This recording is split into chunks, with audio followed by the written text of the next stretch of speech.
Hello बच्चों, बहुत बहुत स्वागत है आपका इस वीडियो में। बच्चों, आज हम क्लास 11th के कुछ इंपॉर्टेंट क्वेश्चंस करने वाले हैं।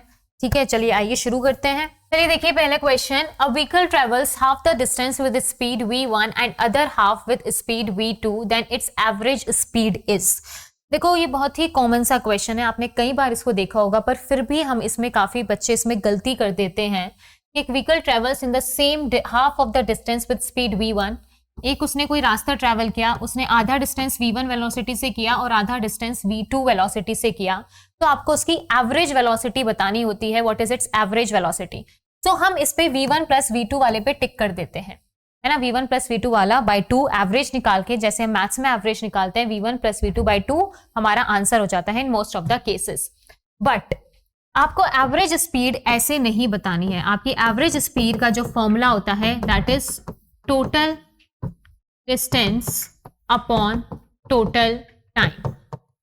Total distance upon total time करके जो कैलकुलेट करके आएगा, उसमें से वो ऑप्शन आपको सेलेक्ट करके बताना है।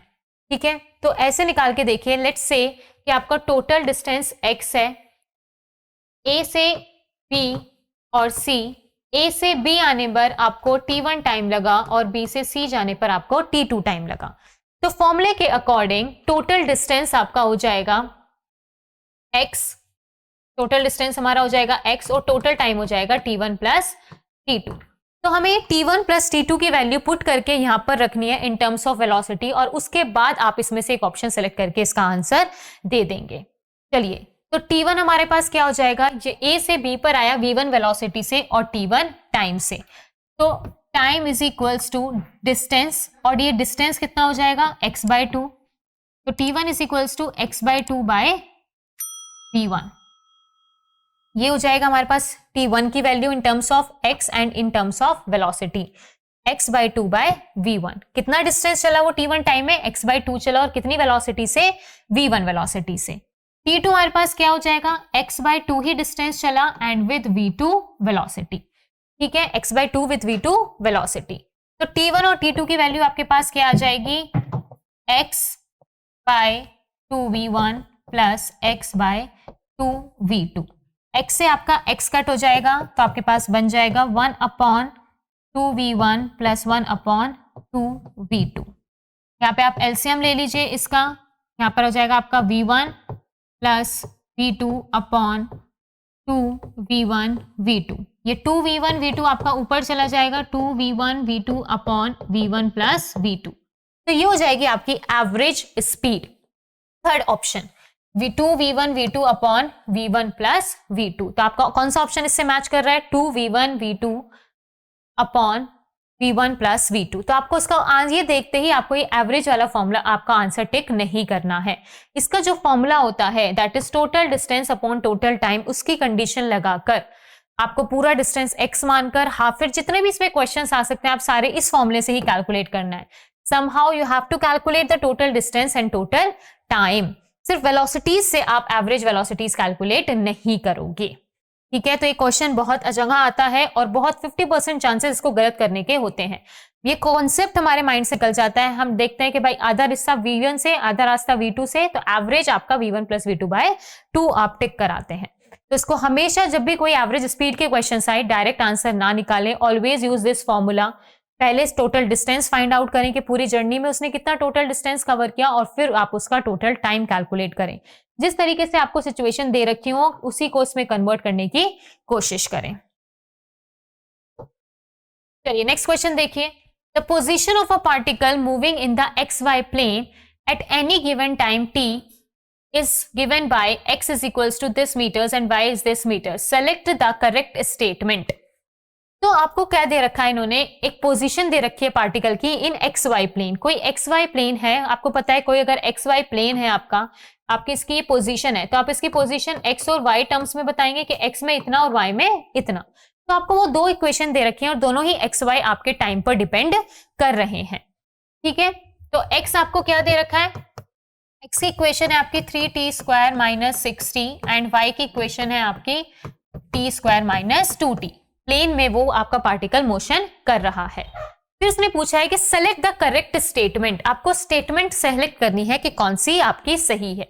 तो acceleration is 0 at t is equals to 0, velocity और एक्सेलरेशन के टर्म्स में है। तो सबसे पहले आप वेलोसिटी और एक्सेलरेशन फाइंड आउट कर लीजिए और फिर ये कंडीशन पुट करके देखिए कि कौन सी स्टेटमेंट आपकी सही स्टेटमेंट है। तो डिस्प्लेसमेंट आपको पता है इन टर्म्स ऑफ टाइम और आपको वेलोसिटी और एक्सेलरेशन अगर फाइंड आउट करना है तो हम किसका काम करते हैं?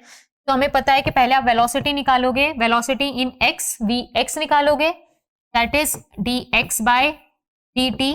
फिर आप vy निकालोगे, velocity in y axis is dy by dt। तो दोनों को डिफरेंशिएट करके दोनों ही xy में आएंगे आपके पास, तो डिफरेंशिएशन हो जाएगा 60 minus 6 is equals to 2t minus 2। तो आपने दोनों को डिफरेंशिएट कर दिया, आपके पास x और y में ये आपकी वेलोसिटीज आ गई। अब एक्सेलरेशन भी फाइंड आउट कर लीजिए। एक्सेलरेशन इन x दोबारा से डिफरेंशिएशन होगा आपका dvx बाय dt। तो एक्सेलरेशन कितना है x की डायरेक्शन में 6 माइनस 6 आपका ऐसे 0 हो जाएगा, differentiation of a constant ay कितना हो जाएगा हमारे पास 2। ठीक है, ay हमारे पास कितना हो जाएगा 2 हो जाएगा। तो पहला इन्होंने था acceleration is 0 at t is equals to 0। t is equals to 0 पे क्या हमारा एक्सेलरेशन 0 है? जी नहीं, आपका एक्सेलरेशन कांस्टेंट है दोनों ही मोशंस में। ax आपका 6 है और ay आपका 2 है, वो t पे डिपेंड कर ही नहीं रहा है। अगर वो t पर डिपेंड ही नहीं कर रहा है तो आप t इज इक्वल्स टू 0 है, सब पे आपका एक्सेलरेशन सेम ही होने वाला है। Velocity is 0 at t is equals to 0। t को अगर आप 0 कर दो, क्या आपकी वेलोसिटी 0 है? Let's check. ये है वेलोसिटीज, इसमें t को 0 रखो -6 आ जाएगी, इसमें t को 0 रखो -2 आ जाएगी, तो ये स्टेटमेंट भी गलत है। Velocity is 0 at t is equals to 1। इन दोनों में t को 1 रखो तो ये आपका 6 - 6 0 एंड 2 - 2 0। हाँ, velocity is 0 at t is equals to 1। देखो vx और vy दोनों में ही वेलोसिटी 0 आनी चाहिए इस कंडीशंस के बाद, दोनों में ही 0 आ रही है, t को आपने 1 रखा तो x और vy दोनों ही आपके 0 हैं। नेक्स्ट भी चेक कर लीजिए, velocity and acceleration of the particle are never 0। तो ये स्टेटमेंट गलत है क्योंकि आपने यहां पर 0 कैलकुलेट कर दिया है। तो correct option is third, velocity is 0 at t is equals to 1। Acceleration velocities आपको पहले कैलकुलेट करनी है, तभी आप इन ऑप्शंस के बारे में कुछ कंक्लूड कर पाएंगे। डिस्प्लेसमेंट XY प्लेन में आपने क्वेश्चन देखा होगा, आपने हमेशा एक ही डिस्प्लेसमेंट में काम किया है, ये दोनों में है तो अलग से कंपोनेंट्स निकाल लीजिए, Vx एंड Vy। एक्सेलरेशन में भी Ax एंड Ay, फिर जो कंडीशंस दे रखे हैं वो पुट करके आप सही ऑप्शन सेलेक्ट कर सकते हैं।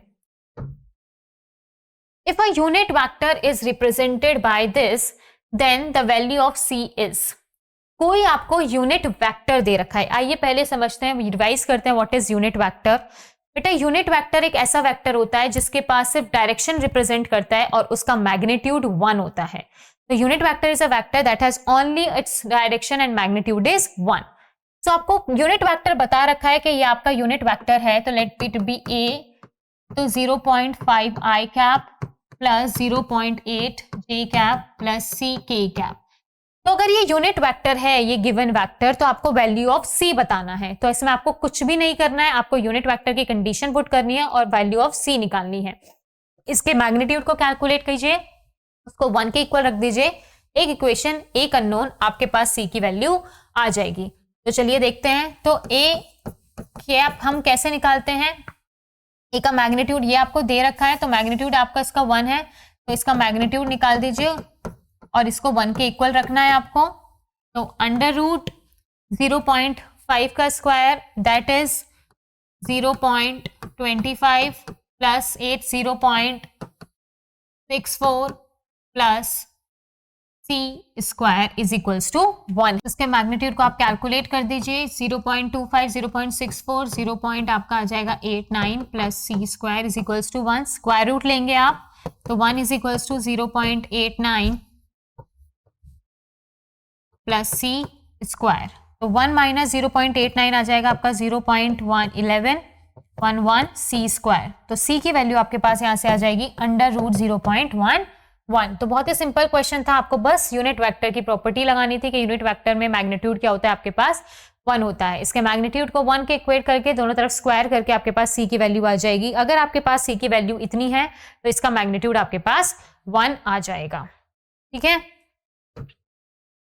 चलिए, mass m moving with a velocity v strikes a stationary particle of mass 2m and sticks to it, then the speed of the system will be। तो ये आपका law of conservation of momentum का question है।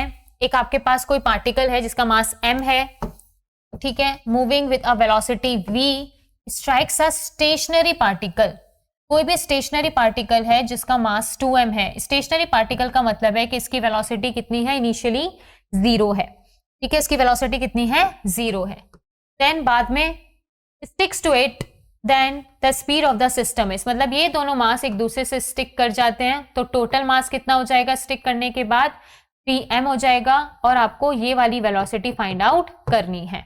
इस velocity के बारे में बात करना है तो आपको कुछ नहीं करना, law of conservation of momentum आप ऐसी पिक्चर बना लेंगे तो आपके लिए इजी हो जाएगा। तो velocity into m plus 0 is equals to 3m by v dash. v dash निकालना था, मास से मास कैंसिल, तो v डैश आपका आ जाएगा v बाय 3। तो न्यू सिस्टम की वेलोसिटी आपकी third option that is v by 3 हो जाएगी। बहुत ही सिंपल क्वेश्चन था, बस आपको पता होना चाहिए स्टिक कर जाते हैं तो वेलोसिटी दोनों की सेम से मूव करेंगे। पार्टिकल स्ट्राइक किया है किसी स्टेशनरी पार्टिकल को तो उसकी इनिशियल वेलोसिटी आपकी 0 होगी, तो ये वाला मोमेंटम आपका 0 हो जाएगा। याद कीजिए किसका क्वेश्चन है ये, radii circular orbits of satellites around the earth are in the ratio 1:4। Radius दी हुई है सैटेलाइट्स की और उनके टाइम पीरियड की बात की गई है। तो एक relation between radius and time period कौन से लॉ से आता है, कहां से आता है, ग्रेविटेशन चैप्टर के कैपलर्स लॉ से आता है। कैपलर्स लॉ ने क्या बताया था कि t² is directly proportional to r³, ठीक है, Kepler's law, second Kepler's law ये बताया था उसने कि time period square is directly proportional to radius cube. तो इसी का यूज करके आपको टाइम पीरियड का रेशियो निकालना है। आपको R1 और R2 दे रखा है 1:4। T1 और T2 पे बात करनी है, पर आपको पता है कि T1² upon T2² is equals to R1³ upon R2³ के इक्वल होगा। तो आपको R1³ और R2³ फाइंड आउट करनी है और T1 और T2 का रेशियो निकालना है। तो आपको क्या करना है, √R1³ upon R2³ find out करनी है। ये चीज आपको फाइंड आउट करनी है, मतलब R1³, दोनों साइड क्यूब कर दीजिए, ठीक है, और फिर आपको क्या करना है, इसका स्क्वायर रूट लेना है। तो दोनों तरफ आप क्या ले लीजिए, स्क्वायर रूट। आपको किसका रेशियो मिल जाएगा, टाइम पीरियड का रेशियोस मिल जाएगा। तो 1 की क्यूब इज क्यूब, ये आपका आ जाएगा 4 एंड 4 से आपका 2 बाहर आ जाएगा, सो आपका रेशियो आ जाएगा 1/8। तो ये आ जाएगा आपका रेशियो 1:8, ठीक है। ये आपके मिक्स क्वेश्चंस थे तो आपको याद रहे कि कौन से, क्योंकि ये बहुत दिक्कत होती है कि कैसे कौन सा फॉर्मूला लगाए, क्या रिलेशन था टाइम पीरियड और कौन से चैप्टर से इसको आपको रिकॉग्नाइज करना है, कैसे करना है। तो ये मिक्स क्वेश्चंस हैं, याद रखिएगा कि टेम्परेचर और आपका टाइम पीरियड और रेडियस का रिलेशन आपने कहाँ पढ़ा था, कैसे पढ़ा था। बहुत ही सिंपल से क्वेश्चंस थे आपके, जस्ट आपको समराइज कराने के लिए सारे चैप्टर्स कैसे आपके मिक्स क्वेश्चंस आ सकते हैं, ठीक है। ऐसे और भी क्वेश्चंस हम प्रैक्टिस करेंगे इन अपकमिंग वीडियोस।